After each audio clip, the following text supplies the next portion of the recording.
Ubo daw ni Inang B, ubo ni Inang Papano. Smile.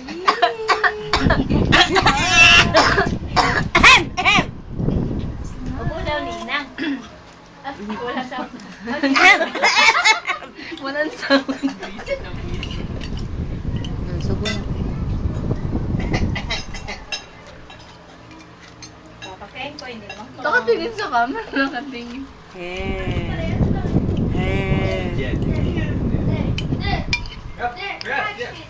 What? This one.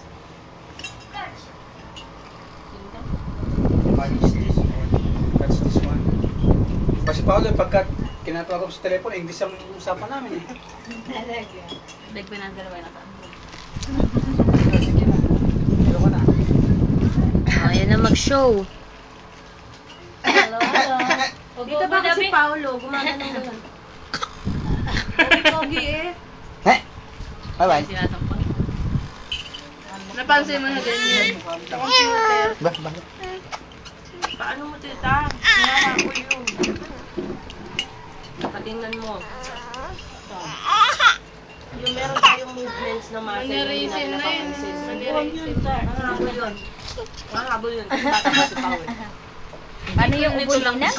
Kaya nga. Ubo daw ni Inang B. Kaya kasanayan niya yung habang buhay niya. Pinapagalitan ko. Oo nga, kasi nga nung kahapon ng ano, sa Magic na Anita. Tsaka yung ganito niya, oh, maangat. Ubo daw ni